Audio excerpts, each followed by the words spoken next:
Now let me check. We already have 28 participants. So we use Chinese, right?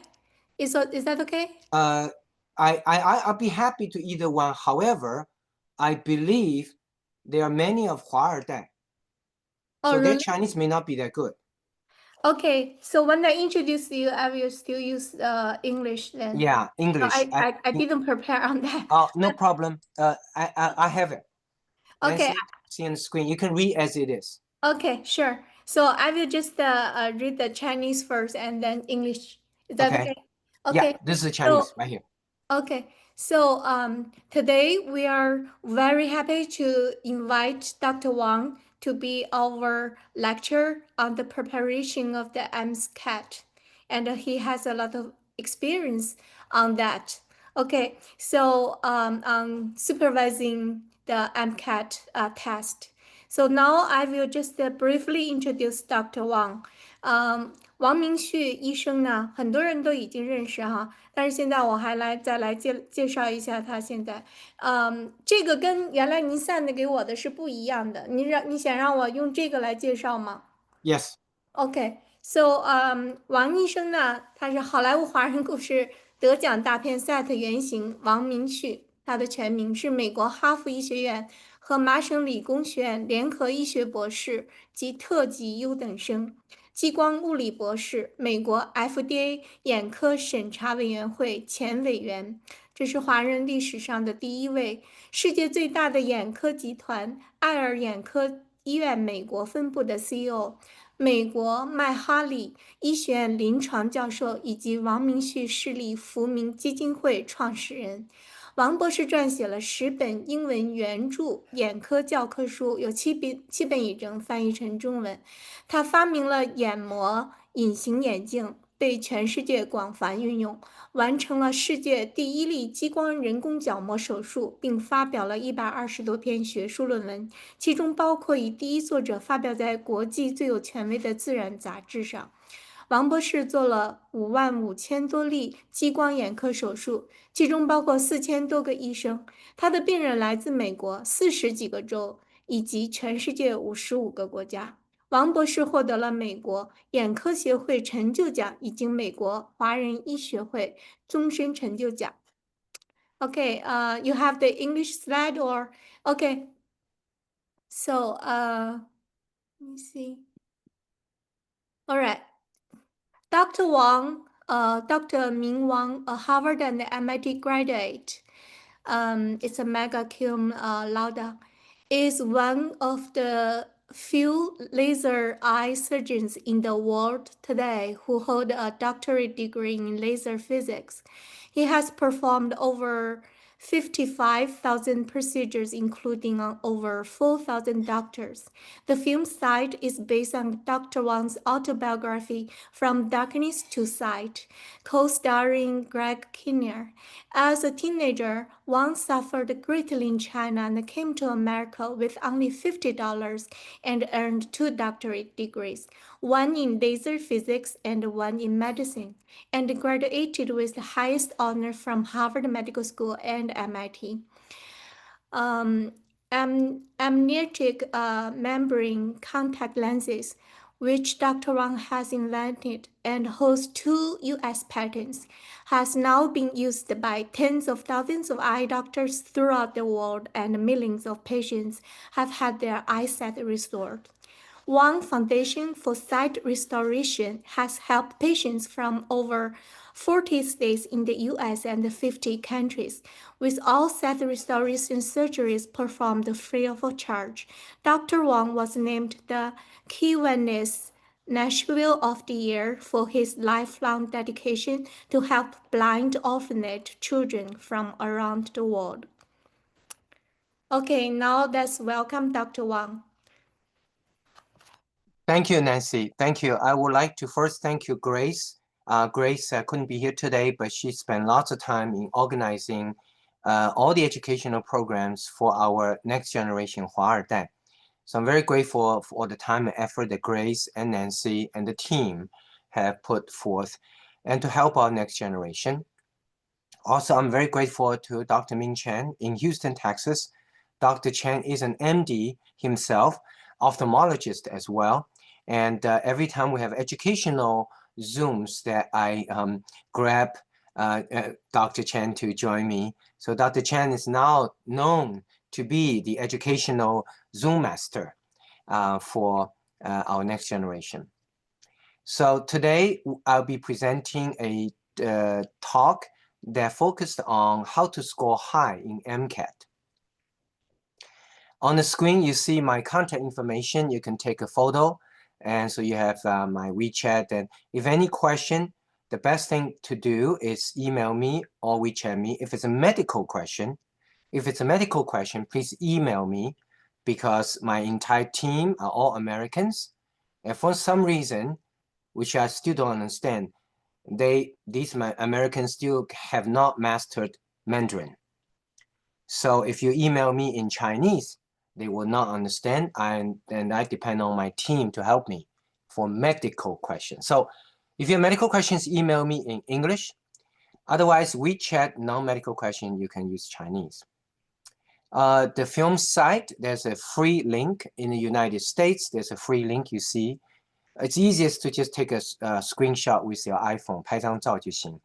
In China, there are two links right now. It's Quark application and Baidu Wangpan.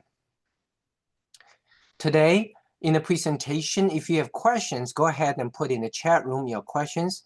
At the end, Nancy may read your question for you, or Nancy may open up for anyone to ask questions live, okay? So either way, so I would say, go ahead and put your question in the chat room as we go along.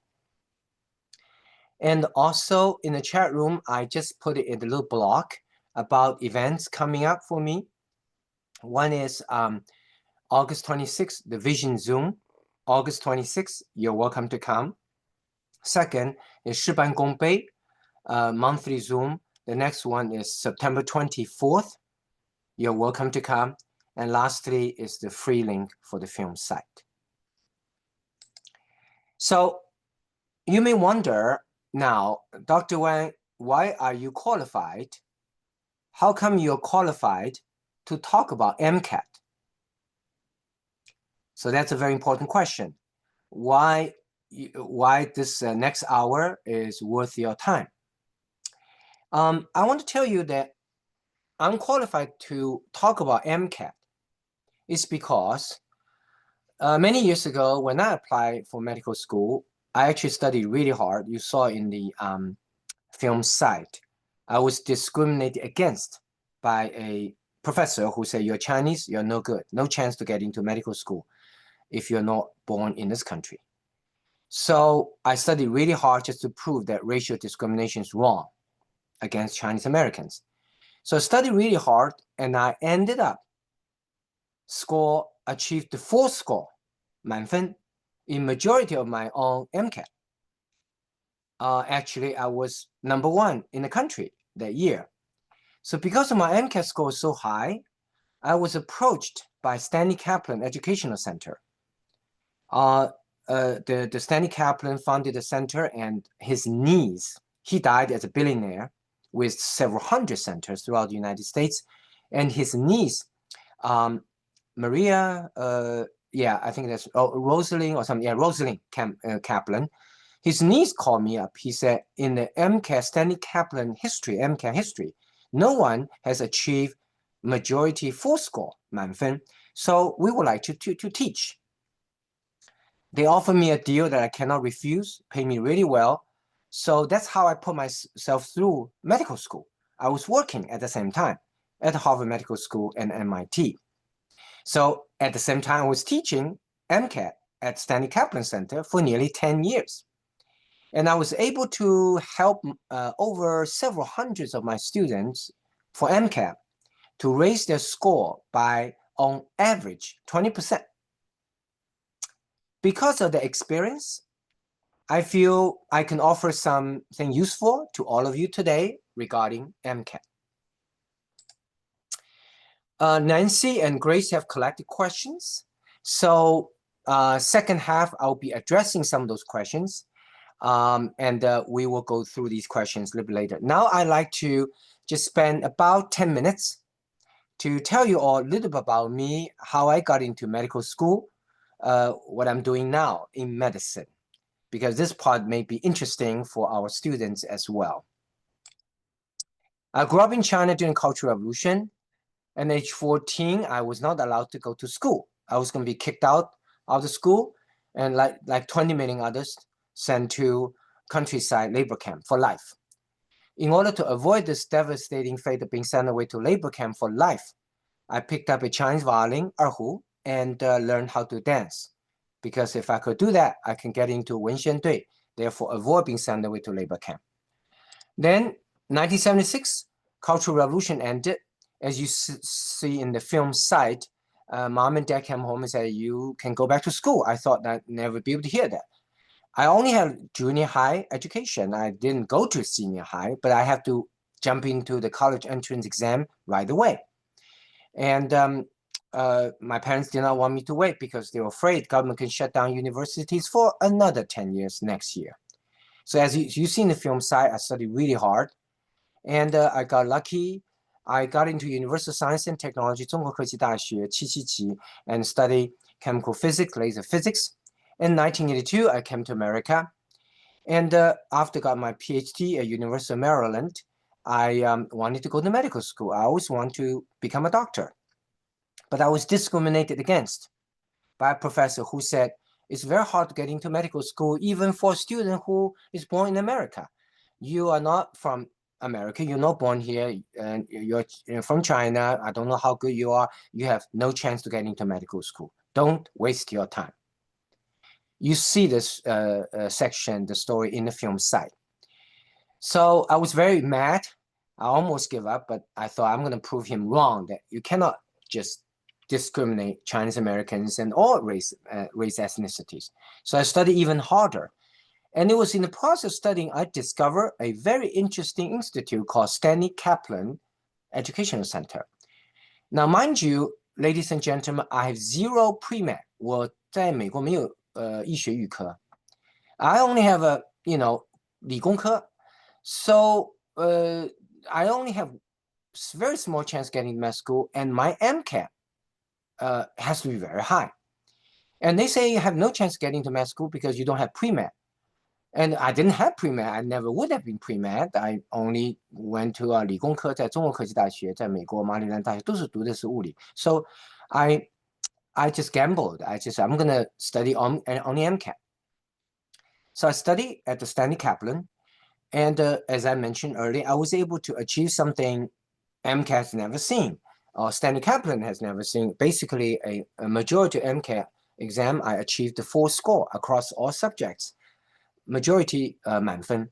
So 历史上他没有看到这样的成绩. So Stanley Kaplan hired me. So in the process of studying Kaplan myself and also end up teaching at Stanley Kaplan for 10 years. That's how I put myself through medical school, pay for it. I ended up knowing the MCAT system very well. I've been able to help several hundred students improve their MCAT on average 20%. So 20% make a big difference. It's between whether you can get in medical school versus not getting in, or if you could get in medical school versus getting into the 2nd, 3rd tiers or getting to top tier. So after postdoc at MIT, I got enrolled at Harvard Medical School, MIT Joint MD program. In 1991, I graduated, and I was able to achieve MD, magna cum laude, and also first place in graduation thesis. I was very grateful to my parents, so I invited them over. So the film site is dedicated to my parents.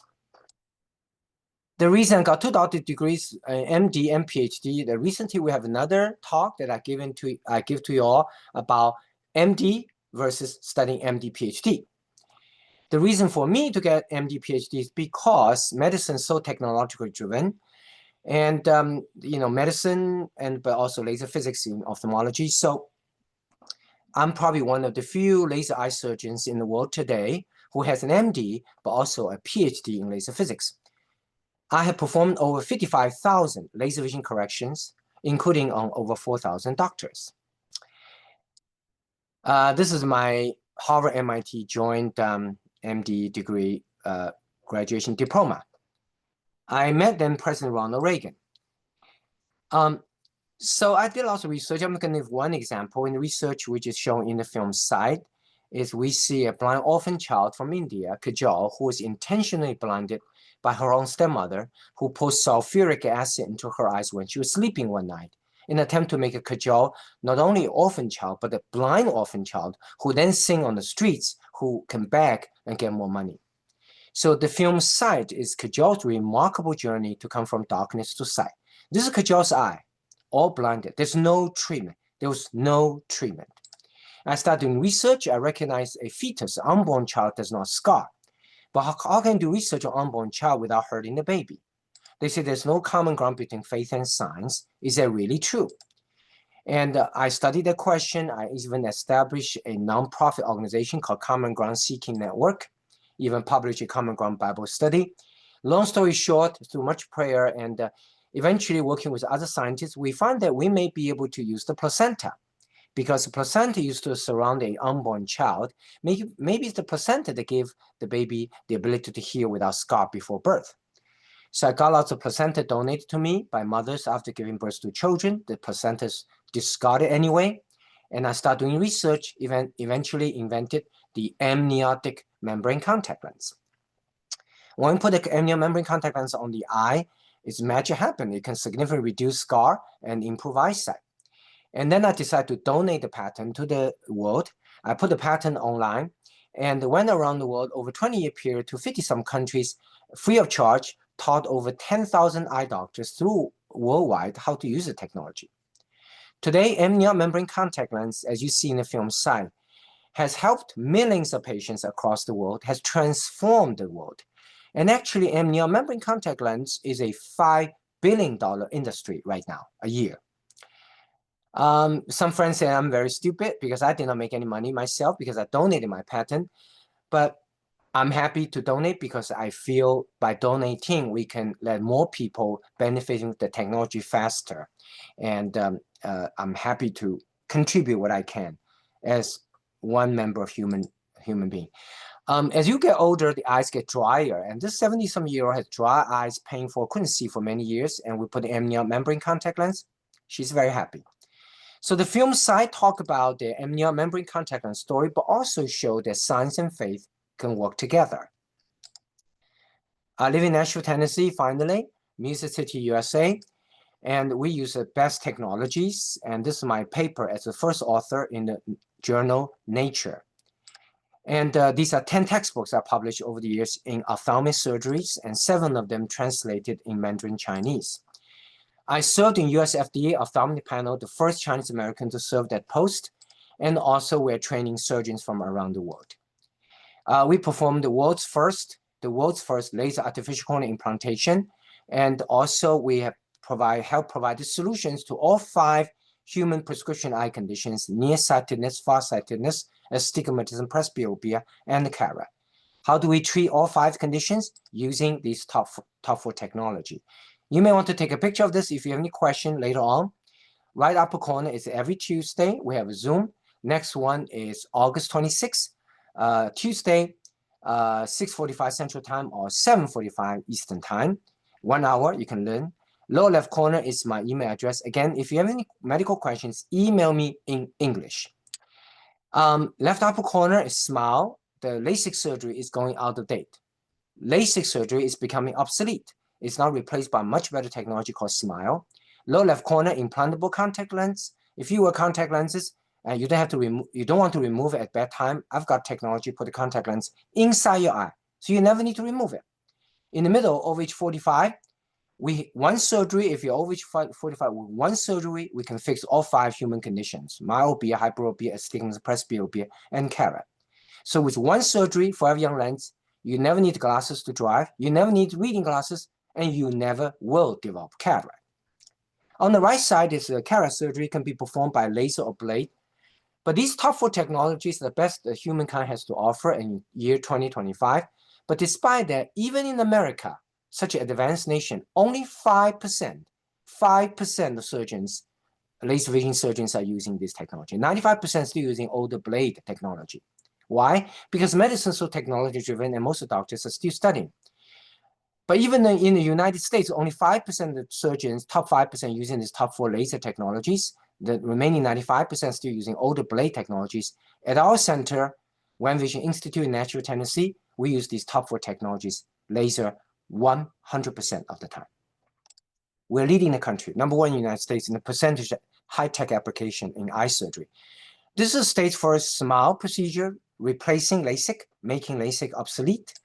And this is a forever young lens for over age 45 to get rid of reading glasses and distance glasses, and you never develop cataract. And the cataract surgery can be done with laser, but only 5% surgeons are performing using laser. The remaining 95% are still using blade in the United States. I live in Music City, so I have my own share of star patients like Dolly Parton, Nicole Kidman, and others. I have not forgotten, I came from China. It's been returning every year. I'm actually going to China in a few days to receive the biggest award, actually once annual meeting, Chinese Ophthalmology Association, given to one person a year worldwide for contribution to China ophthalmology over the past many decades. And I'm very fortunate, humbled to receive the award this year. Only one person worldwide. And I've been going back teaching for over 30-some years. And that is to, for the award is for that work. And I also performed China's first all-laser LASIK. And in Nashville, Tennessee, our center attracts patients from over 40 states and over 55 countries now. And our foundation help patients. This is a real cajole in the film side you see. And we have help patients. Our focus is help blind orphan children. In Cultural Revolution, I have to learn dancing to avoid labor camp. Now dancing become my hobby, and I used to combine my medical charity called the Eyeball. And also I use my erhu that I learned during Cultural Revolution to escape labor camp, now become a hobby. I use it to let the West see some of the best that Chinese culture has to offer. I have adapted to Tennessee Immigrant Minority Chamber of Commerce to help Latino Americans, African Americans, Asian Americans to improve our business and help America. And I'm a Christian, so I teach and lecture and testimony in churches on Sundays, and about science and faith have common ground. As a Chinese Americans, we all need to stand up for our rights, speak out. I'm very fortunate to receive this award. The first time the southern city in the United States, Nashville, give this annual award, only one citizen a year, give to a first time to a Chinese American in its 150-year history. I teach locally in Christian University about science and faith. So today I have very quickly summarized my life about science and faith. And I published my life story in my autobiography, which also have a Chinese version. So to finish my story, then we'll go straight into MCAT. I'm going to show you a trailer, 2 minutes. So turn up the sound in your computer. So ladies and gentlemen, the movie Sight. I'm going to help you see again. You said it was impossible. Ah, there he is, the good doctor. You're going to be on the cover of the Tennessee Herald tomorrow morning. You may get a date out of this. No, that picture. Very funny. Our pro bono office got a call from India. A little girl, 6 years old. Apparently, street beggars make more money if they're legitimately blind. So the stepmother poured sulfuric acid in each of her eyes. I'm going to help you see again, Kajan. Is it true that multiple doctors declared your patient irreversibly blind? Yes, I developed this new breakthrough technology. Here we go. Do you see the light? No. I can't see anything. I have this patient from India. She reminds me of some things in the past that I can't get over. The present is made possible by the past. A long time ago back in China, there was an uprising in my hometown. Many bad things happened. So we came to America. Yes. It's hard getting into medical school, but you coming from China, don't waste your time. You cannot change the past, man. I feel like I'm stuck. Hello, doctor. This is Maria. We want to give her a chance to see again. I don't even know if I can perform surgery anymore. I left you. Stop it. You need to just let go. I just don't want Maria to end up like a job. We can only do our best. I'm with you, Ming. We can do this. I refuse to believe there is no purpose. I will be praying for you. The job is teaching you that there's more to life than what you see. We have to keep going. I thought you said it was impossible. Can you see yourself, Maria? I'm so pretty.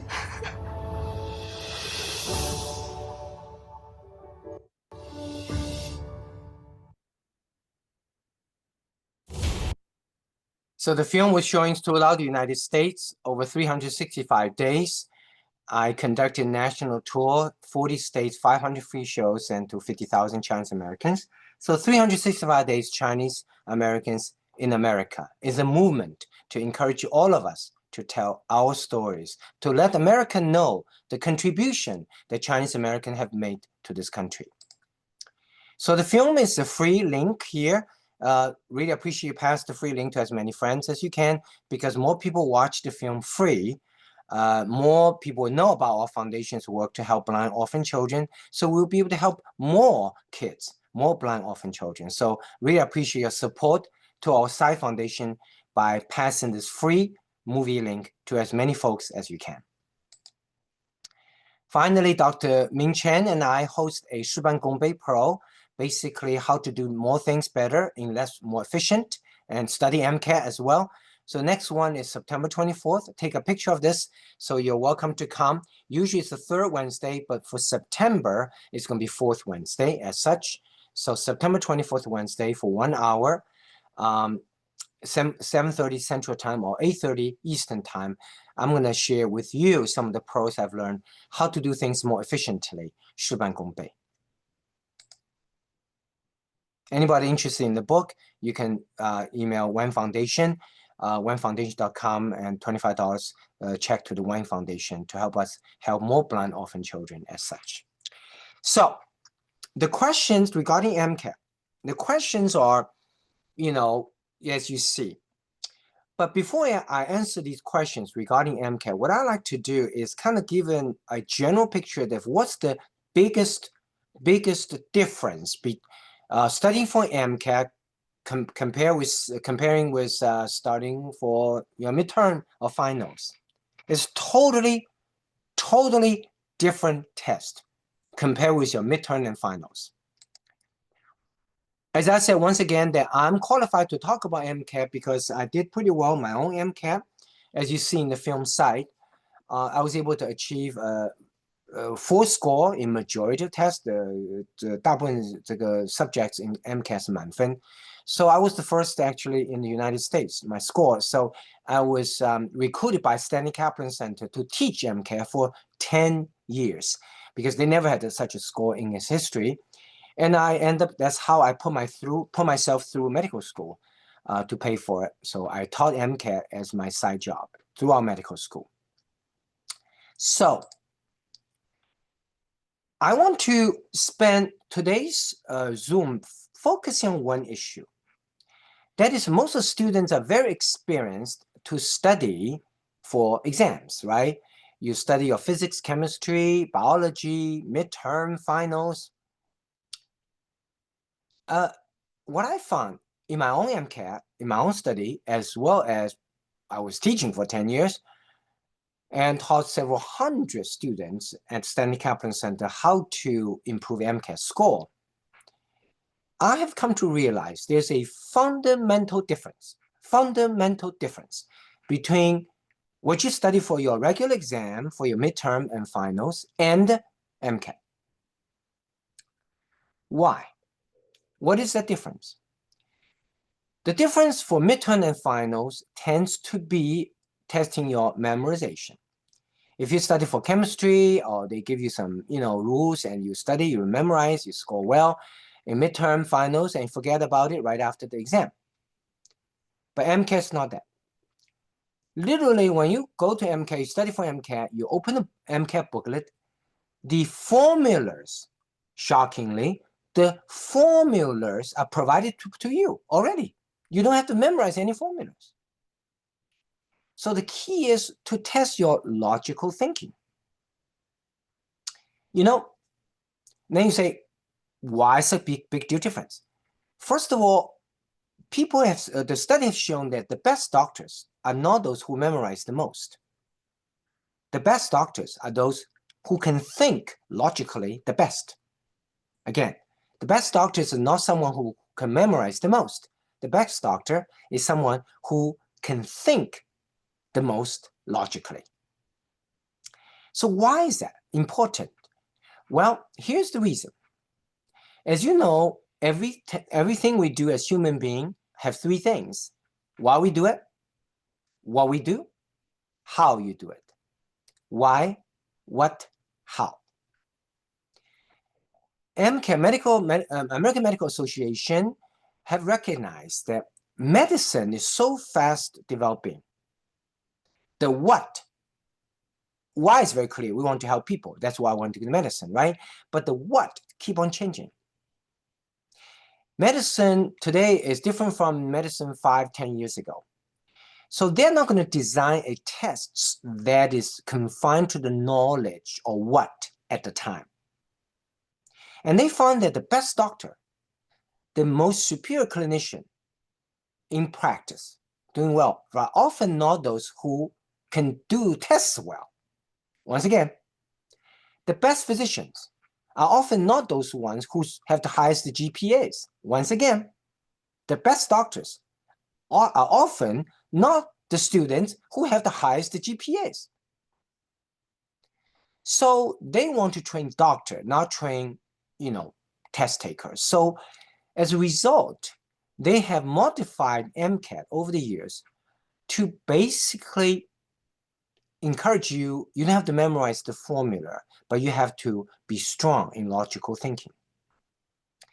Because the ability to think logically is what's going to make you the best doctor.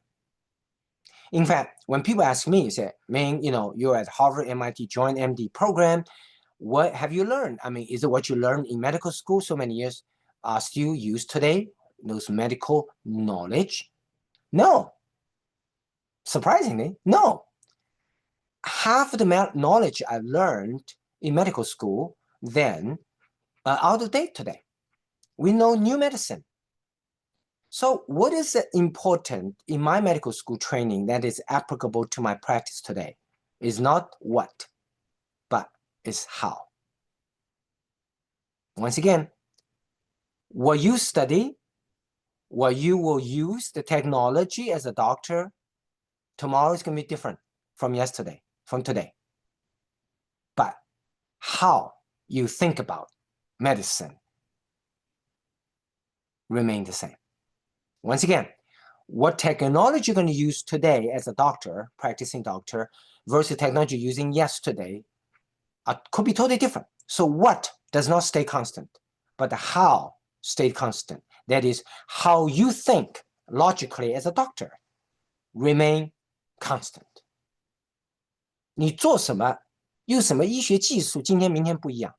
所以 MCAT recognize 这个科技技术发展很快，所以他如果叫你去记东西没用。OK， 所以这个 MCAT 的这个考试跟期中考试、期末考试大学里面完全不一样，他只是想着重的看你的思维能力、逻辑能力，因为你做医生，今年和去年和前年用的技术可以不一样 ，the what can change， 但是你怎么样去想一个医学的逻辑，这是不变的。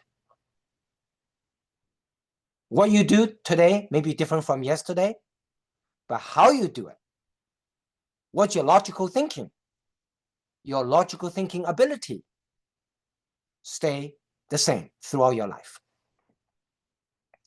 So MCAT is designed to select those higher logical thinkers. MCAT is not designed to select the best memorizations people. So that's why MCAT, the best scorers are often not the highest GPAs. They're pretty good GPA, but they can score MCAT high. And then finally, you say, Dr. Wen, before you go into MCAT, can I ask a question? Is MCAT that important? because my pre-med advisor said, you know, you need to have a good GPA, you need to have good extracurricular activities, research, and you need to have MCAT. It's not that important, MCAT. It's just one of the 3 criteria, right? GPA, extracurricular activity, and MCAT. Today, I'm here to debunk that myth. That is not true. MCAT is everything. MCAT is the single most important thing to get an interview. At Harvard Medical School, for example, how do I know that? I volunteered as a student volunteer at Harvard Medical School when I was there to help the admission office. So I knew how we select students for interviews. So we have like, you know, tens of thousands applicants. So we probably select 1 in 10, maybe less, maybe 1 in 20 for interview. There's absolutely no way to compare GPA, right? I mean, how can you compare GPA 3.9 from Duke compare with Yale? I mean, it's impossible. And also the students take different courses. So GPA doesn't mean anything. How can you compare extracurricular activity between students? It's not possible. So the only way we can eliminate 95% applicants, only select 5% or less, probably read only 1 or 2% for interview, is MCAT score. Because it's a level playing field, it's fair. So MCAT is 99%. Once again, MCAT is 99%. Once again, MCAT is 99% to get an interview. Now, once you get an interview, now your GPA and extracurricular activities become important because you're going to meet the interviewer who's going to ask you questions. They're going to ask you not necessarily what you did, is why you did it. For example, I was helping the Harvard Medical School admission. We got a bright student coming, you know, did lots of volunteer, and I was helping the professor interviewing that student. This student is from 1% at Harvard Medical School, among the 1% of the applicants we select for interview. Once you select interview, you have 25% chance to get in to Harvard Medical School because all the 4 interviewees, we pick one. How do we pick that one? 25% is I watch these professors interviewing those Harvard lucky enough to get an interview, Harvard Medical School applicants. And for example, the student marked, oh, I did this emergency room volunteer, I did that, blah, blah, blah. And professor just asked one question. Nancy, why you did it? Why did you do it? Not what you did, but why you did it. The student had no answer. Clearly, he was not prepared. He was like mumbling. He's saying, oh, my mother, oh, my dad said it's good to do some volunteer. That student did not get into Harvard Medical School. Because Harvard Medical School wants the student knows why they do things and how they do it. Not just what you do. What you do is less important than why you do it and how you did it.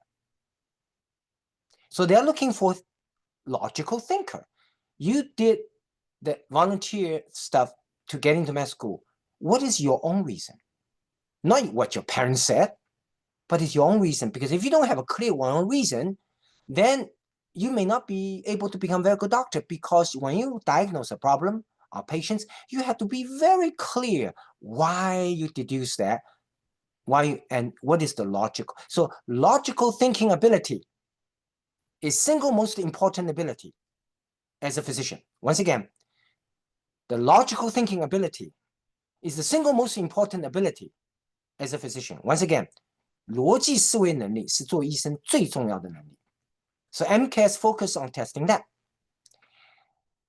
All right. So now you say, oh, all right, Dr. Wang, good. I guess the good news and bad news. Bad news is that if I'm not good logical thinker, I'm not going to be scoring very high MCAT, which is 99% to get an interview. Correct. But what's the good news, you say? Well, here's the good news. As long as your GPA is respectable, you can get into med school and top medical school if your MCAT is really good. A case in point, I had no pre-med. My undergrad was in China. So I applied for med school with no pre-med. no US pre-med GPA. I have 0 extracurricular activity. I was banking on one test that I could do, the only thing I could do, which is MCAT. And I was able to get into med school. Shows how important MCAT is. Finally, you say, Dr. Wang, why my pre-med advisor told me otherwise? Oh, MCAT is not important. GPA is more important. I'm not going to answer the question right away because I want you to think about logically. So I'm going to help you start your logical process. Okay? Why pre-med advisor does not tell you the truth? They want you to take you have good GPA and put down the importance of MCAT. They want you to take more courses, right? In university, get higher GPA. The hint, logical thinking, is economics. Money is talking. That's all I'm going to say. You should be able to logically deduce from that why pre-med advisor think MCAT is not important. Okay, can you figure it out? It's logical thinking. Money is everything. That's the answer. But see whether you can logical think through to conclude based on money is most important here, why pre-med advisors in universities across the entire United States put down the importance of MCAT. But I know it's important because I taught MCAT for 10 years for Stanley Kaplan. I was a pre-med advisor myself and a volunteer at the Harvard Medical School admission office. I see how MCAT is important. Now, MCAT is not everything, correct, but MCAT is 99% to get an interview. If you don't get an interview, all bets are off, okay? So to get an interview, MCAT is everything because that's the only way they can compare across the universities, okay? GPA and extracurricular activities. But once you get an interview at Harvard Med School, you have 1% chance to get an interview among applicants. Then 1 in 4 out of those interviews who can get into Harvard Med School, that's 25%. Then your GPA, extracurricular in the interview process become important. Okay. So then you say, Dr. Wang, logical thinking. Yeah, what we do as a doctor does is not important. How the doctor thinks is more important. And the logical ability lies in the core of the criteria of becoming a good doctor. Okay, because medical knowledge keep on changing, right? So the what keep on changing, but how does not change. So how do I tackle the difference? I've taken all these exams. I was, junior in college now. I've taken tons of exams, midterm finals, blah, blah, blah. And now you're here and saying, it's totally different. It's totally different, the MCAT. It's not, these exams at colleges are based on memorization, and MCAT is testing your logical ability. And you, by the way, you said good news and bad news. What's the good news? Bad news is that I have to study a new way of taking tests, a new way of taking a test. So that's the bad news. You have to learn the skill, how to take MCAT. MCAT is a skill. MCAT exam is a skill. Okay? It's a new type of test. Then you say, what's the good news, Dr. Wang? The good news is here. The playing field is leveled, ladies and gentlemen. Doesn't matter what your GPA is. This is a new type of exam to study. Everybody is the same. Let's say you're 3.5 GPA, somebody is 3.9, you got discouraged, you say, my GPA is not as good. Doesn't matter in terms of getting an interview. It's MCAT matters, only matters, okay? Because GPA and extracurricular activity is important in the second step, in the interview process. But to get an interview, MCAT. So that's the good news. This guy's got higher GPA than you in your school, doesn't matter. You can outstudy that guy in MCAT because that's a logical test, logical thinking test, and you can score a lot higher than the 3.9 guy. The playing field is leveled. Okay, so that's the good news. So how do you tackle the logical thinking? What I have learned, so you said, Dr. Wang, just in one sentence, what is your pro that you want to teach us that enable you yourself to score so high in MCAT? I got 4 score, maximum score. For majority of my MCAT tests, the high score in the United States that year. and the high score in Kaplan history, MCAT. So then I help these students, several hundred of them, improve MCAT score by 20% on average. So what is your key pearl? One word. Are you ready? The drum rolls. Dum.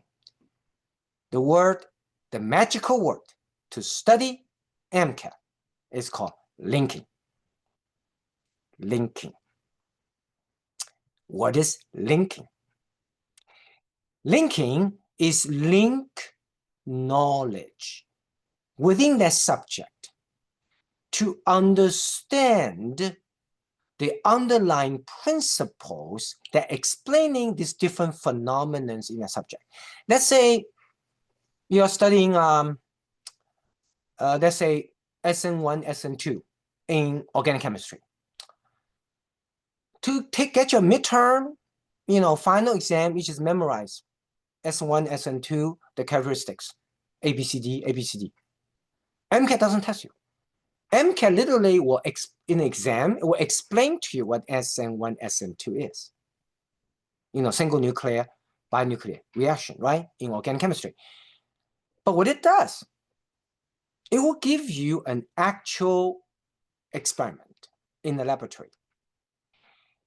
In that experiment, you can only get that multiple question right by actually understand the underlying difference between S1, SN1, SN2, not the superficial rules.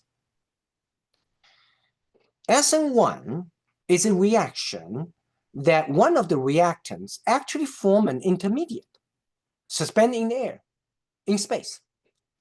So the second molecule, the second reactant, can actually attack the first reactant from front and back. So what it does is that the essence of SN1 is that there's a suspension in time of one reactant. The second reactant approach the front and back of the molecule with equal chance. That is essence you have to understand, because once you understand, you look at the question, be able to figure out this question. The question would be like, oh, test tube a red solution, add a brown solution, and become a green solution. That's it. They give you all the formulas. You're supposed to figure out what happened logically. So linking. Now we don't used to study linking. Why? In colleges, professor answer, okay, midterm physics, you memorize the formula, and you just, in exam, you memorize, you pass the test, and final, as soon as we finish the finals, we just want to get a beer, right? Forget about tests, because it's all memorization. But MCAT is fundamentally different test, because it literally give you the formulas. You don't have to memorize any formulas. They give you a formula, but it then asks you certain underlying linkages among observations. For example, okay, I'm going to give you some example of linking, okay? So let's talk about physics. Yeah, physics, you say, oh, I know physics. Newton's first law is motion in motion will remain in motion forever unless a force is acting upon it. Okay, I remember Newton law 2, force equal to mass times acceleration. I remember Newton law 3, reaction force equal to action force equal to reaction force. You're not going to score high, MCAT. Their memorizing says nothing. They're not going to ask you, what is Newton law number 2? F equal to ma. They don't ask you that. They give you the formula in that question. Newton law 2 is F equal to ma. So you go, oh, I've memorized all that to pass college exams. Now MCAT does not require me to memorize. So what does it actually ask me? So MCAT will ask you this. The famous Galileo experiment, okay? In the 1600s, Galileo in the Pisa went up to the Leaning Tower. In his hands, a big ball and small ball, 2 metal balls. Based on the Aristotle or the physics understanding upon that point, before that point, human race think heavy stuff fall faster, right? It's kind of intuitive. A heavy ball will fall on the ground, throw on the top of the tower, reach the ground faster. The lighter ball, the smaller ball, will fall to the ground with lesser speed. Okay? So Galileo did experiment. He dropped the ball, the heavy ball, and the lighter ball at the same time, standing on top of the tower. And MCAT will ask a question like this. To everybody's surprise, the two balls fall on the ground at the same time. The fast ball is not faster. And what does it mean? What does it mean? MCAT will ask you this. Then you go, oh, I don't know. I've been memorizing, first law, second law, third law, blah, blah, blah. I don't know what it means. That is the fundamental difference in testing between MCAT and the rest of the college courses. Because American Medical Association have found the best physicians are not those who memorize the most.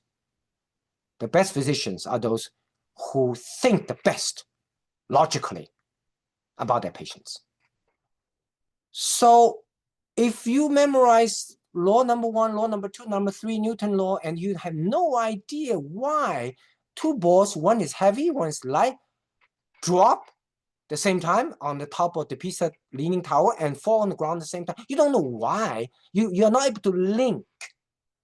You're not able to link Newton law number 1, Newton law number 2, Newton law number 3, the essence behind these three laws. You're not going to be able to answer that question. Then you go, wow. Oh, I'm not used to thinking that way. Of course not. You're taking your midterms, finals. You're trying to get GPA. But MCAT doesn't care your memory. It just want to improve your logical thinking skill. So you say, whoa, are you saying, Dr. Wang, wait a minute. Are you saying I should pick up my physics book, this time study it in a new way? Not memorizing, but look at those things talk about in the book and ask myself why this is this way. What's the linkage between these two phenomena? Correct. You have to go back to the book. You have to really ask yourself a question. What's the linkage between different observations? In this case, a heavy ball, lighter ball. Heavy ball is bigger, lighter ball is smaller. Somehow they fall in the same time. And this has to do with what Galileo has discovered. It's not the mass that's important. It's the gravity divided by mass. That's its constant. Interesting, huh? It's not the mass. It's not heavy one fall faster. It's the gravity that this object experiences divided by its own mass, that ratio. I bet in physics, nobody told you that. You just finish your midterm final and you got the GPA and you go and, hiking or playing baseball, whatever. You cannot do that. You have to study MCAT in a different way, totally different way. You got to look at it and say, why is that? Now, I'm going to ask you one more question for those of you who are listening today. This question is this. You say, Dr. Wang, okay, I got that question. Suppose you got it. It's the ratio, right? It's the gravitational force divided by the mass. That's constant between the small mass and bigger mass. Second question, you say, somebody did the same experiment because in MCAT, there are passages. These are passages, not formulas. They give you passages, description of the experiment. And this is the second part of this question. They say, somebody else decided, since it's independent of math, this time they're going to drop a ball versus drop a piece of feather. 一个羽毛. Hey, this time 羽毛 fall down much slower. Does it mean that the mass is important now? Because mass was not important in the bigger ball, small ball comparison. But when you compare small ball with the feather, feathers are lighter, all of a sudden mass is more important. So MCAT will ask you this question, why? Why? Since you see an experiment, bigger ball, small ball, they fall in the same time. So that means mass is not important. Now, small ball and feather, the small ball is heavier than the feather. Now mass is important because the feather falls to the ground slower. So you have to think about Newtonian physics, FU to MA and all that, has an assumption. What is the assumption behind the Newton law? You say, wow, Dr. Wang, I never used to think about that. What's the assumption underlying certain laws? Absolutely. Because as a doctor, you cannot give a medicine to patients without knowing the assumption that medicine is making. That medicine assumed that the patient has certain underlying disease, the mechanism which is interpreted by this medicine. The medicine assumed that the person is not going to be allergic to this medicine. This medicine assumed the patient can take the medicine in certain way, powder or drink or whatever. So there's assumptions. So what MCAT testing is, do you understand all observation in physics or anything has assumptions? You say, I don't remember assumptions. You don't have to remember assumptions, but you have to know there are always assumptions behind everything. So you see, MCAT is testing your logic ability. Nothing's perfect. Everything has a downside. Do you understand that? And in your study of things, do you pay attention to the limitations? If you don't pay attention to the limitations of the things you do, you should not be a doctor, because you're going to take a medicine and treat everybody. But on the other hand, if you're logical, you learn. Everything you do, there's a limitation, there's assumption behind it, you can be a good doctor. You see, it's the logical thinking they're after, MCAT, not the actual memorization, what the assumption. They just want you to know there are assumptions about everything. Okay, so that's physics, linking. You got to link things together. Chemistry. Chemistry, I give you an example early, SN1, SN2, right? That's very, under SN1 in organic chemistry, there are a bunch of listing or, unimolecule reaction, SN2, the bimolecule. Memorization does nothing. They will give you all the formulas. What they want is say, what is the configuration of the product in terms of ratios? Is it 1 in 10, 50-50, 25-75? If the reaction produces two products, what's the ratio of the amount of these two products? SN1 reaction versus SN2. So SN1 produced two products, SN2 reaction produced two products. What's the ratio of the amount between those two ending products? If you are used to the college exam study, you say, I have no idea. I don't know what reaction you're talking about. I mean, SN1, but what molecule? Is that alcohol? Is that ethanol? Is that ether? Or is that, what are you talking about? Carbohydrates? They don't tell you. They're not interested in memorization, your memorization. They just want to know that, do you understand the fundamental link between SN1 and SN2? You say, oh, I studied my entire college without asking that deeper question. You have to, if you want to take MCAT. Why? Because you have to.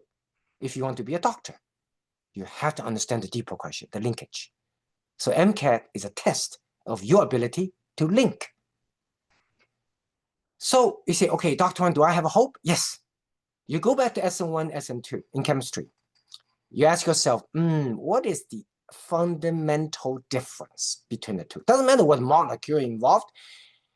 The difference is SN1 has an intermediate. One of the reactants kind of hung up in space. The second reactant can attack from the front, attack from the back. So SN1, by its very definition, when you think deeply, it produces the two products with the equal amount, 50-50. You see? So that's an example of linking chemistry. Biology. Then you say, oh, Dr. Wang, I remember all these biological stuff, these, molecules, there's a cellular structure. No, none of them, don't remember anything. They will actually give you the names. Golgi apparatus, RNA, DNA, cell membrane. I mean, they tell you all that stuff, what that is in the question. Then they come with this question. The type of question you never used to see in your college study of biology. What they say is this. They say, a researcher is studying the infectious process of virus. Okay. And the same researcher is also studying the mechanism of drug interaction involving steroid. And he found some similarities. What is that? Now, if you're a bookworm college kid, you got confused again. You say, I don't know what molecule you're talking about, what virus you're talking about, what steroid molecule are you talking about? MCAT is not interested. MCAT will tell you what those molecules, it doesn't matter. In college, you study what? MCAT tests you how. In college, you study what? MCAT tests you how. Because as a doctor, the most important is how. Because what you use in medicine this year will be different from next year. But how is stay on. A hallmark of great doctor is he or she has the strongest logical thinking ability. So you have to change. You have to change before taking MCAT. You have to fundamentally study everything differently. Ask yourself how and linkage. You say, oh, Dr. Wang, wait a minute. You mean there's a linkage between viral infection and pharmacological interaction of steroid? Yeah, virus everywhere, right? We know that. COVID, everything, right? Steroid, yeah, steroid use all the time. When you have inflammation, your joint pain, the doctor give you some steroid injection. Linkage of the two? I have no idea. Well, you better catch up now, because MCAT can test you that. They test you deeper knowledge, not for sake of knowledge. Once again, MCAT tests your knowledge, deeper knowledge, not for the sake of knowledge. They're using you deeper knowledge to test you to see if you have linkage among knowledges. They're not testing your knowledge, but they just want to see whether you see the logical linkage between knowledges. So if you are MCAT type of thinker, you're a great future doctor type of thinker, you're going to say, ooh, what's the virus? Steroid. What's the linkage? Remember a little bit virus? Virus going to the cell, goes all the way to the nucleus, right? Steroid does the same. Yeah, you give a steroid injection, the steroid molecule goes through the cell membrane, gets inside the cell, go to the nucleus. There you have it. That's the linkage. The linkage between viral infection and the steroid drug is they all go to the nucleus. They all affect DNA transcription. Not translation. Translations from RNA to protein, that's in the cytoplasm, outside the nucleus. But inside the nucleus, what's affected is the DNA become RNA. No, DNA replication. Yeah, the RNA DNA transcription. Yeah, transcription to RNA. But RNA to protein, that's outside the nucleus. Okay, so what does virus and the steroid medicine have in common? They all act inside the nucleus. That is the linkage. So it's not too late. My students, you pick up the book and study, look at everything you studied in preparation for MCAT, the first doctor, think like a doctor opportunity to start training your logical ability. Knowledge only is important if it helps you deepen your logical thinking ability. Quantitative analysis is extremely important because it reflects your ability to think logically. MCAT has grown over the years in the quantitative analysis because they find the students who score well in memorization, high GPA, are not good students. Good students are those who are specifically, first of all, you say, Dr. Wang, is logical ability genetic? I have good news for you. It's largely not genetic. For example, I'm best example. I'm not the smartest. Now I say, Dr. Wang, you just be modest. No, it's true. I'm not the smartest. I've got great chance to go to some of the wonderful schools, the University of Science and Technology in China, University of Maryland, and Harvard Medical School, MIT. So I've got great chance to go to these schools, and I found 20% of kids are smarter than me. 20% of kids are smarter than me. I'm not the smartest, but I've trained over the years how to be logical. I watched them, how they did it, and I learned from them. That's my 事半功倍 Pearl, by the way. Next one is September 24th. You're welcome to come because I've shared with you these pearls I learned from these smarter students. So logical ability is something that I've trained myself over the years, over the decades, by learning from smarter kids, smarter students. So if it were genetic, if logical thinking ability is genetic, there's nothing I can do. Mommy, give me sets of logical mind. No, logical mind is not genetic. It's trained. Memory is genetic. Some people are photographic memory, right? But MCAT doesn't care memory because at the end of the day, you memorize the most medicine. You're not necessarily does not make you the best doctor. What makes you the best doctor is you have the strongest logical thinking ability, the ability to link things, the underlying principles among disparate observations. So the very fact I'm not the smartest, 20% kids are smarter than me, but over the years, I've learned from them. I've trained, sharpened my logical ability, shows that logic can be trained. So it's not too late. Start entire new way of studying your MCAT. Focus on logical thinking, not memorization. Okay, so again, today I have a chance to share with you the key concept. There's a fundamental difference between college exam and MCAT. The fundamental difference is college exam focus on memorization and MCAT focus on logical thinking, because the best doctor is not someone who remembers the most.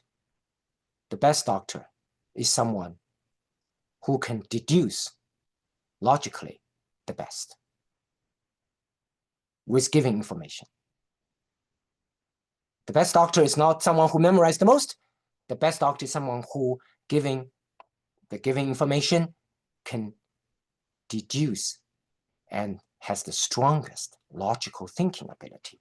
And the key aspect of logical ability is linkage, linking disparate observations and recognize the underlying connection. There's a connection between viral infection and steroid drug interaction because they all go into the nucleus. There's a connection between SN1, SN2 reaction in chemistry because it has to do with the intermediate when it's a free suspending air. There's a connection between the big ball, small ball, and the feather in that dropping object experiment. And that has to do with the ratio of the force divided by mass, not the mass itself. And also an example of feather has to do with air resistance. Okay, so you see, you just have to be able to figure out the linkage, the concept. You don't have to memorize the fact. Then the good news is, ladies and gentlemen, your 3.5 GPA, your 3.0 GPA, your 2.5 GPA, the next guy is very, nose very high. He said, hey, Johnny, you're nothing. I'm 3.9. Guess what? You got a chance to beat that guy because he may memorize the most. That's why he studied college so good with GPA. But now you know the secret how to study for MCAT. You train yourself logical thinking. You outscore that guy. Eventually, you can be a better doctor than that guy. Because at the end of the day, medicine is not about fact accumulation. medicine is about logical thinking. A few specific answers to the questions. What you need to pay attention to: a good night's sleep. And I brought lots of snacks with me because I constantly, I was not allowed to eat in the middle, but they give us breaks all the time. So every time there's a break, I eat.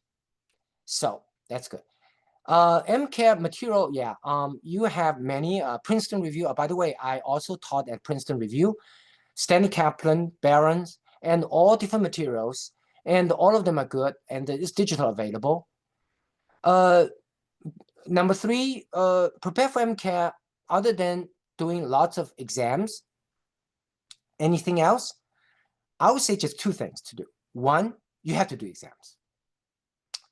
Do repetitive simulated tests. Why? Because here's logical thinking, there's a finite question reservoir. There's only collection of, 10,000 questions. They recycle every year. So the more you do these questions, you get hang of it. You actually, in the actual exam, say, oh, I've seen that question in my simulated test preparation. So absolutely, do as many questions as you can. And also make a note about the mistake you made in the last 2 weeks. In the last 2 weeks, don't do any new questions. Just review the old questions that you made mistakes at. So simulated test. And second pearl I want to share with you is accumulated mistakes. And last 2 weeks, don't study new questions. Just review the mistakes you made. MCAT, 520, yeah, you got to raise, as just said. Look at all the study of your textbooks in a new way, the logical thinking way. First of all. Second, simulated test. Because then you say, Dr. Wang, just doing simulated tests? Yes, because you do simulated tests, which are all designed for logical thinking, you are going to train yourself to be a logical thinker. That's the reason you have to do simulated tests. Okay? Not the test for its test's sake, not knowledge for knowledge's sake, but it's knowledge in the test. Train your logical thinking. Not your college textbooks. They're all fact accumulation. They do not train your logical thinking. Only simulated test for MCAT train your logical thinking because that's what they're trying to do. Kaplan trying to make sure they can come as close as they can to the actual test. Critical analysis reasoning skill, it is absolutely the core. Absolutely core. As I said, the best way is go back to the textbooks, biology, chemistry, physics, look at every subject in a new way. Don't memorize the molecules name, but try to identify the linkage between different molecules. Number 6, I totally agree. It's not about memorization. And how to 融会贯通, the key is linkage. Link. Ask the question, what's the linkage between a big ball and a small ball? What's the linkage between S1 and SN2? What's the linkage between a virus and a steroid molecule? Yes, they are giving plenty of examples today. Okay? The MCAT is always changing, and the score is not absolute. They always basically, the average score is considered, to be the average, they are shifting. Basically, you're trying to score you have to do a 90 to 95%. You have to get at least 94% these days to get into medical school. Unfortunately, very competitive. But to get to this percentage, it's all about logical thinking. So finally, 事半功倍, the pros, logical thinking. Next one, September 24th, you're welcome to come take a picture. And I will share with you what I've learned about logical thinking about life. That's why in medicine, even though I'm not the smartest, I'm 80 percentile IQ, so I'm not the smartest in memorization, but I can accomplish quite well in medicine because I train my logical thinking.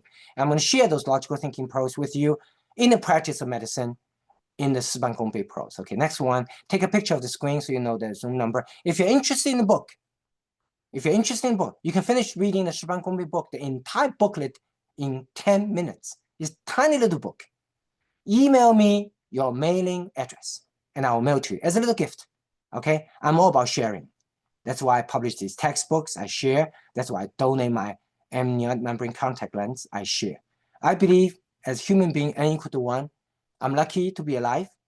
I'm grateful for God's blessing, and I'm not just talking about it. I'm grateful because it's showing in my ability and willingness to share everything that I know. So in conclusion, how to score high in MCAT? Logic thinking through linkage. Questions? I'm thinking, Nancy. Yes. I have a suggestion. Everybody unmute your camera. Nancy, take a picture. Grace is not being able to be here, and Dr. Chen can take a picture so that we can make Grace very happy. She works so hard. So 每个人把 camera 打开一下，我也看一下。我很感兴趣，到底华二代有多少？还是都是一帮老头老太太在听啊？我是我们华二代小孩子，我是经常给小孩子听的。那这个父母们都是自作多情，这个拥进来听，我是专门给小孩讲的。所以我们大家都拍一张照啊。我不知道能不能变成我的那个。Yeah, the Dr. Chen, can you convert into gallery shot? Yeah. Dr. Chen, you're unmuted. Let me see. View. I will try to do it. Yeah, I can do it. Okay. Yeah, you do it. everyone. 我来，我会的，我会，我现在搞。我可以了。你们同时。Everyone, could you please open your video So, camera? Unmute your video.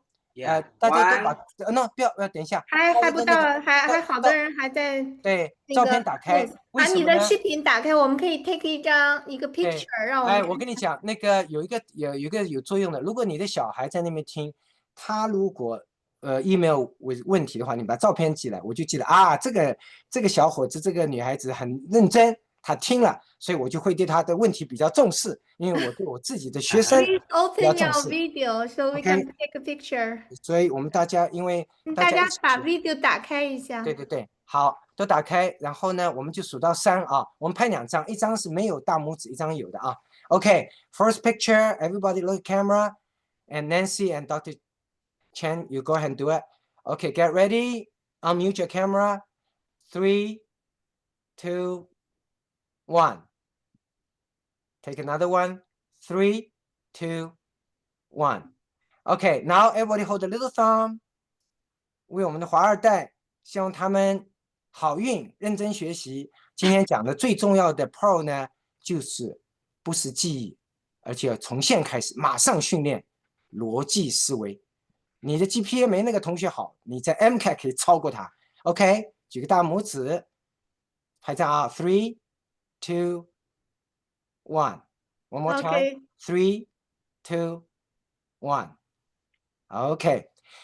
Thank you. In the chat room, 在那个 chat room 大家看到我的 contact information。我们下个眼科讲座是8月26号，欢迎来听。We talk about all the latest technology. Get your kids excited about medicine. Latest technology. 8月26号6点45分Central Time。第二个在 chat room 呢，9月24号事半功倍 Pro， 我每个月做一次，这个陈医师组织的，欢迎来。我就讲逻辑思维的。第3个呢，就是那个赛的电影，把这个 link 给这个电影是给我们华二代的，希望他们更珍惜他们今天的啊。所以呢，请华二代看，然后把这个 link 给，反正免费的嘛，给朋友。More people see this movie, more our foundation get helped because more people know about foundation, so they will send us more blind orphan children. All the medical care for the kids are free. We trying to get foundation to basically get more known, so we can help more people. Okay, so yeah. Doctor, I'm sorry.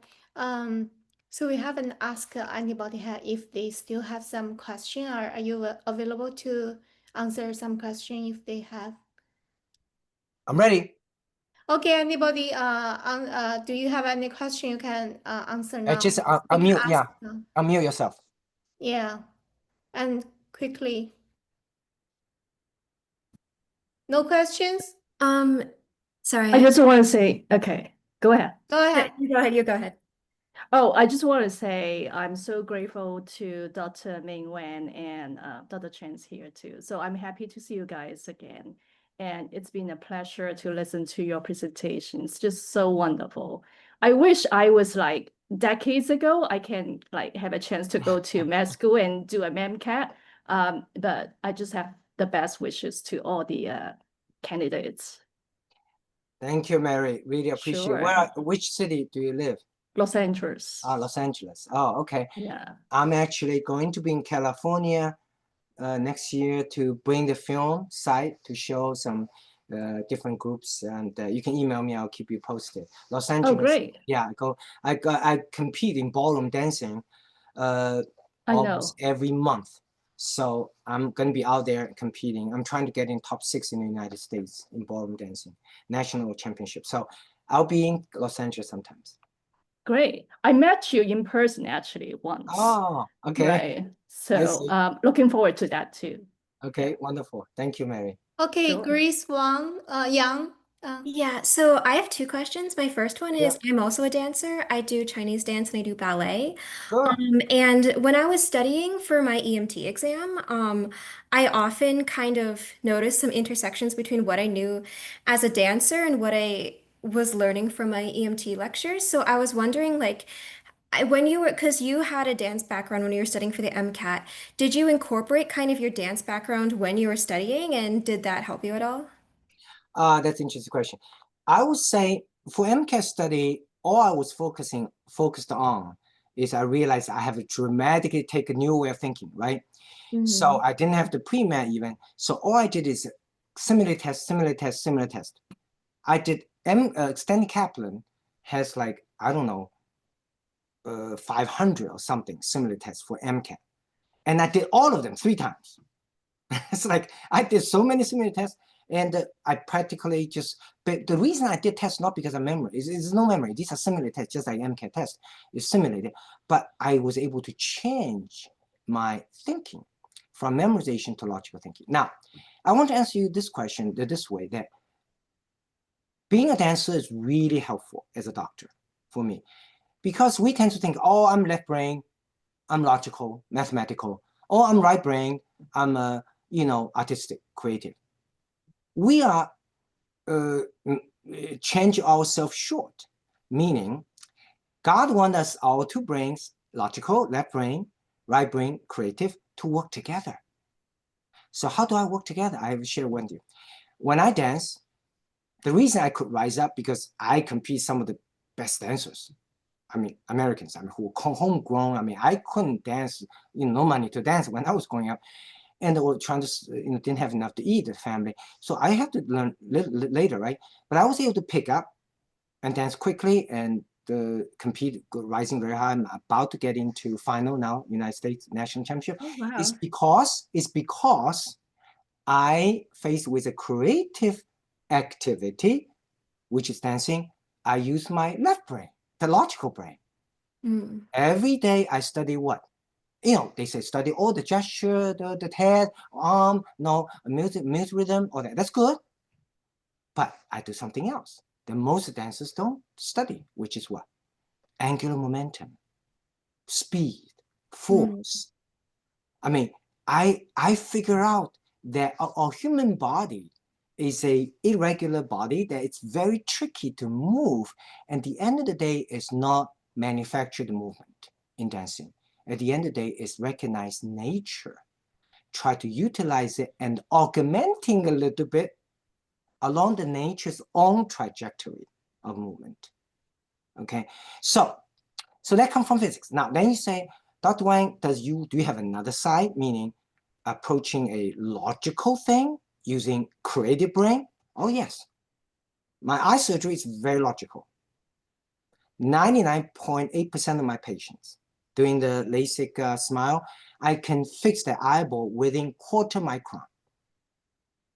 Then let me tell you what the quarter micron means. A little red blood cell is 7 micron. I can resolve in such accuracy for 99.8% of my patients within 1/30th of 1 red blood cell. Extremely accurate. And the Nobel Prize winner for the last 5 years, physics, 2 years, were for this laser, femtosecond laser, 10 to minus 15 seconds, 0.00000, 14 zeros, 1 second. So this is very logical, right? But when I do eye surgery, I use my right brain. I look at a patient. I said, not everybody has the same life goal. Not everybody is crazy about the same thing. A attorney may be excited in numbers, but you know, a real estate person may be interested in the shape of a house. I mean, different things. So I'm deciding the treatment, a logical activity with my artistry, using my creativity and understanding human nature, the emotion. So use your right brain for left brain task, use your left brain for right brain task.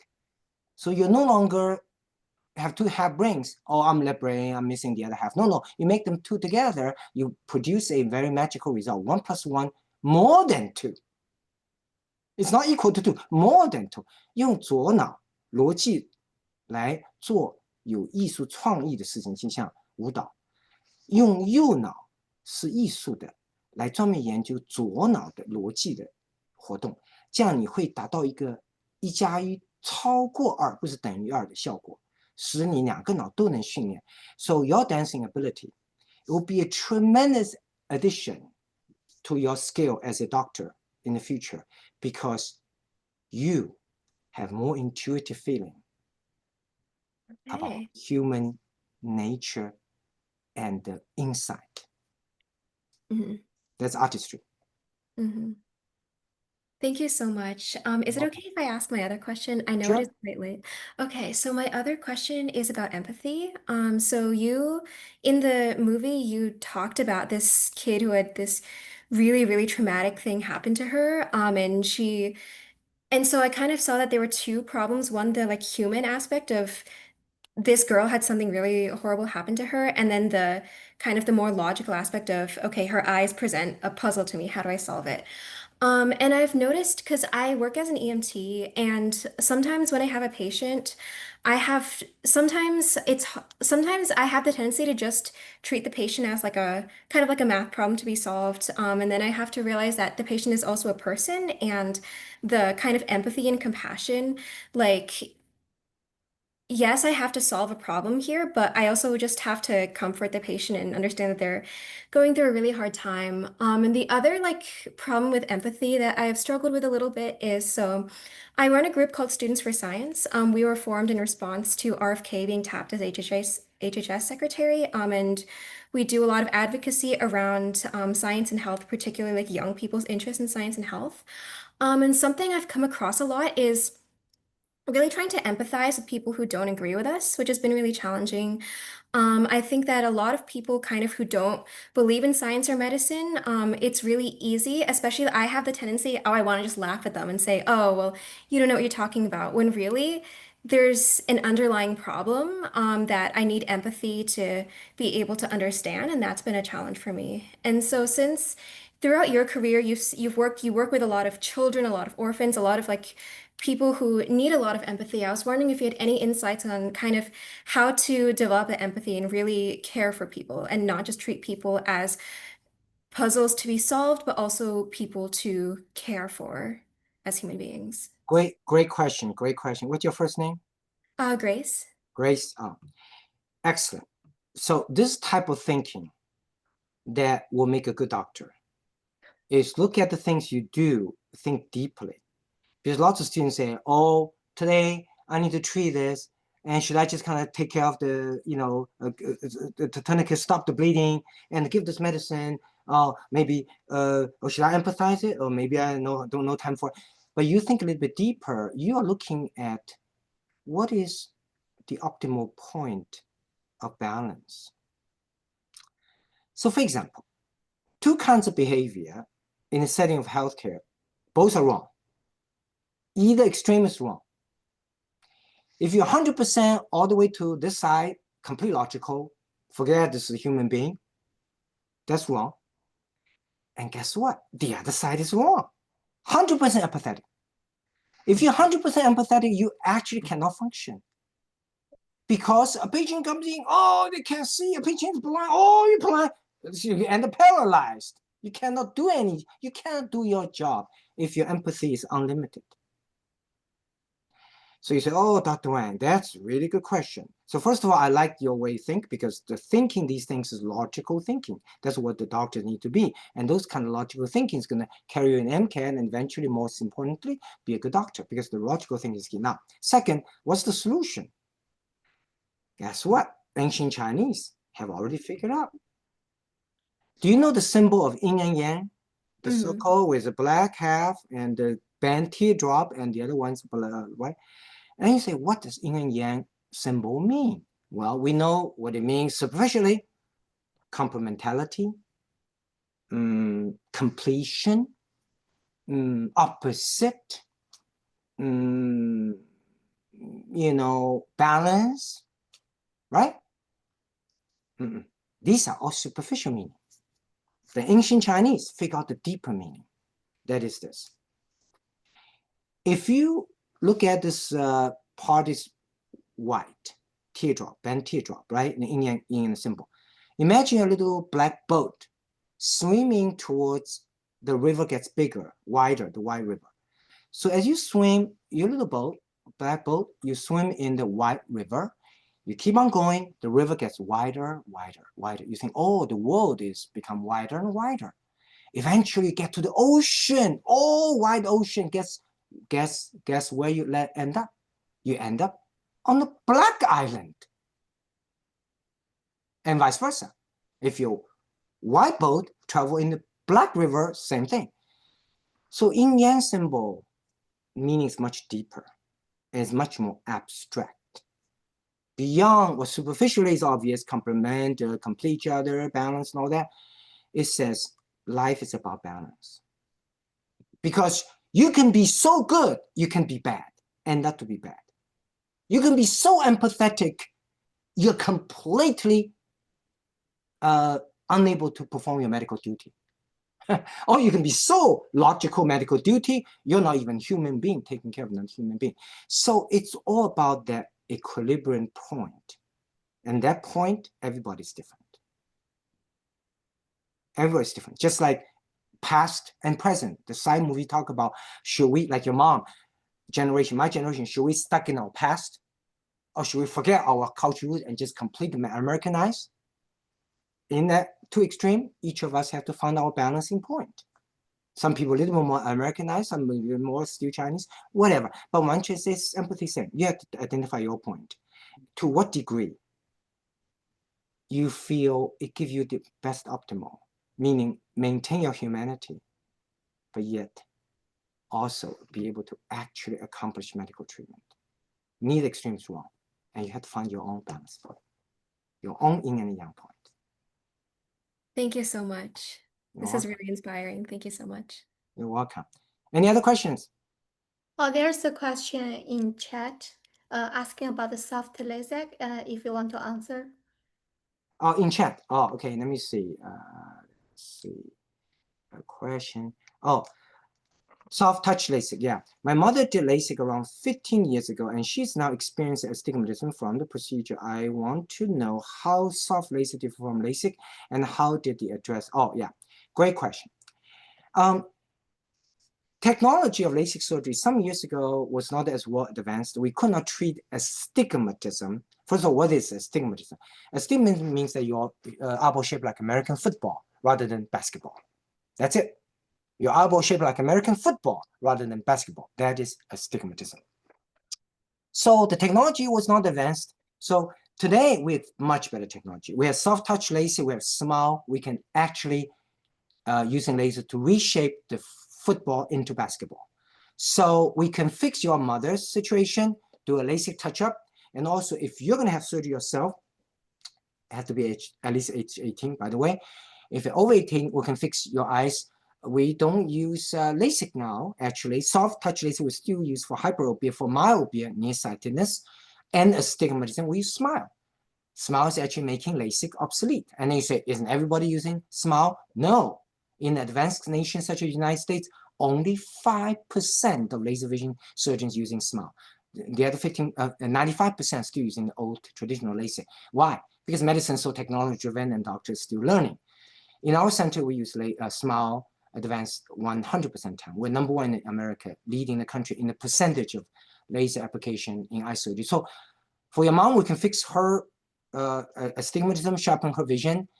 And for you, if you want to have LASIK, we can use SMILE, can fix the myopia and astigmatism both now. So you will not have the problem your mom has. And finally, if your mom's over age 45, which I presume she is, then we can actually fix her reading ability as well. One surgery, we can fix her distant vision. So you never need glasses to drive. She will never need reading glasses for the rest of her life. And she will never develop cataract. So the rest of her body may get older, but not her eyes. She could be 99 years old. Her eyes still going to be 25 years old. You say, really? The technology is available? Yes. So then you say, what's the catch? There's a catch. Only 1% of US surgeons are performing the forever young man surgery. Only 1%. That speaks to the fact that, you know, medicine is so technologically driven. And I've been very lucky and blessed that I have the training. 我是原来搞理工科，后来改行医学的。So I'm performing laser eye surgery as a physicist. So we are performing that 100%, not 1%. So we fix a patient over age 45. My oldest patient is 107. So I'll be happy to help you have your mom. The first step is attend the Zoom. Can you, in the chat room, Jolly Chang, can you put down, I'm going to write it down. You can just type in the chat room your email address. I will shoot you an email with a little bit more specific information about astigmatism. So Jolly Chan, if you can put down in the chat room, I'm watching your email address. And I will send you personally an email. Or you can send me an email. My email address is in the chat room as well. And I'll be happy to help you. And I will look forward maybe possibly seeing you and your mom August 26th, Tuesday, 6:45 p.m. Central Time, 1 hour vision Zoom in which we talk about astigmatism and all of those things. And all the students, I want to say all the students, if you're interested in medical technology, see the dramatic transforming effect medicine has to our health today, a 10-hour Zoom this coming Tuesday, every Tuesday, because you get a little taste of the exciting transforming effect of medicine today. All right, any other questions? Question if that's okay. So, hi, Dr. Wong. I was wondering how you decided on what direction you wanted to go through with medicine. For example, you specialize in ophthalmology. I was wondering how you decided to do that as someone who's still trying to figure out like what direction I want to go through with medicine. Oh, great question. I remember I was talking to Grace just now, and Grace is a dancer also. And I think as an artist, you have leg up approaching a logical subject such as medicine, right? Because you develop your right brain. Because you study medicine, you're going to continue to develop your left brain, right? No choice, the logical.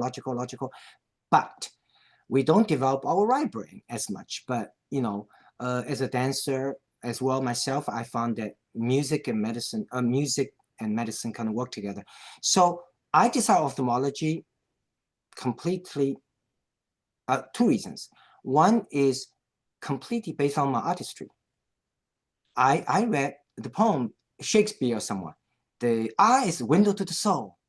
So I want to go into the window to the soul. It's a romantic idea. And I'm affected by romantic idea because I'm not all bookworm.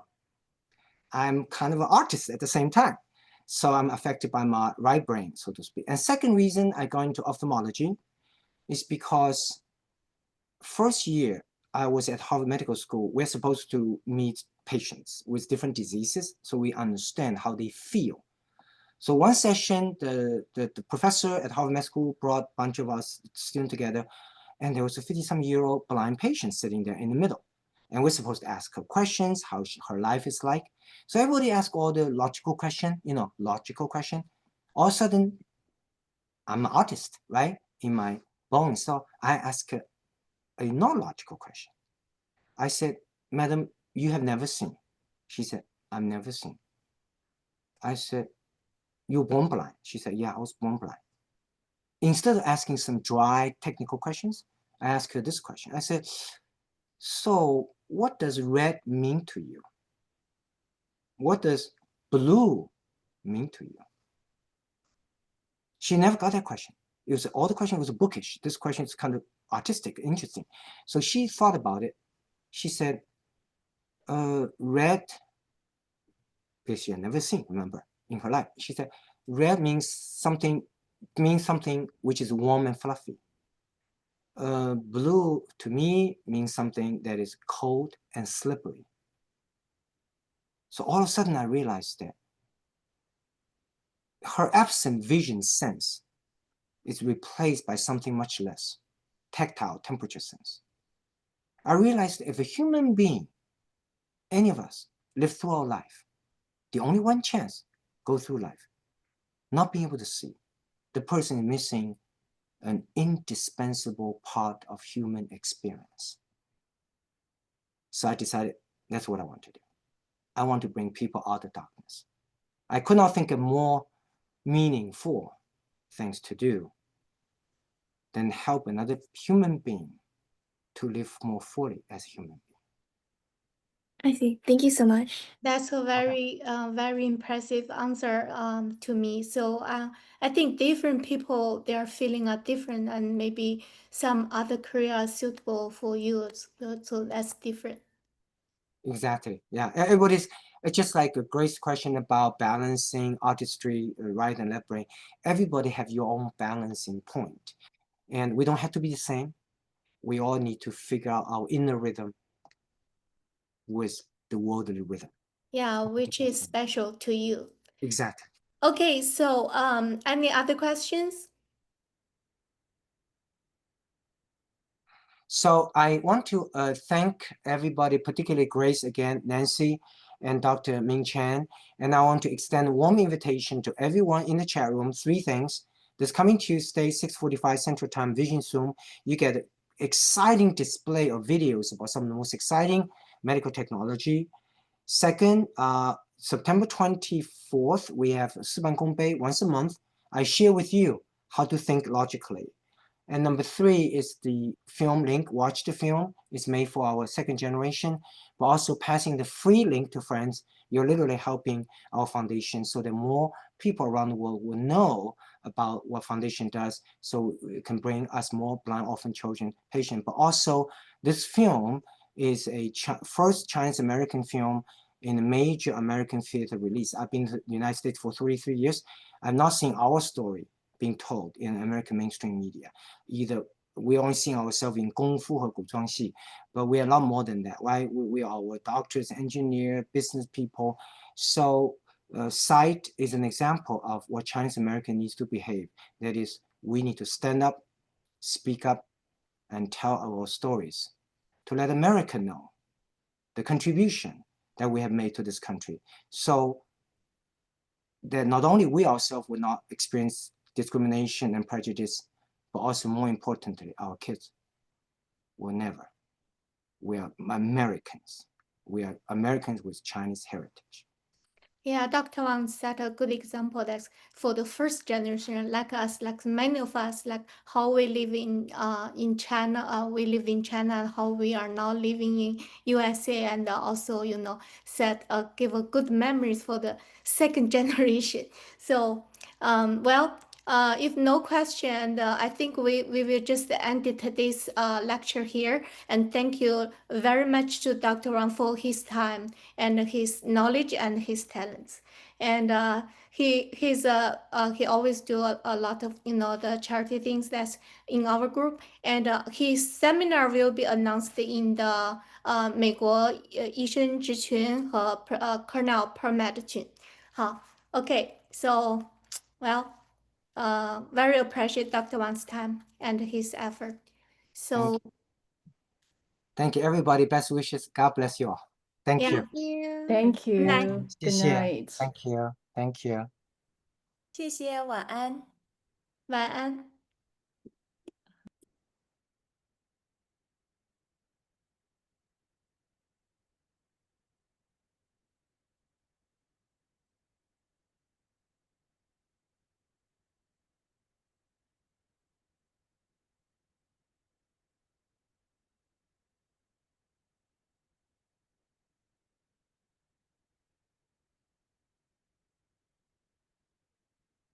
好，陈医生，我们就结束，那个大部分人都已经离开了，谢谢你，谢谢您今天晚上的 host。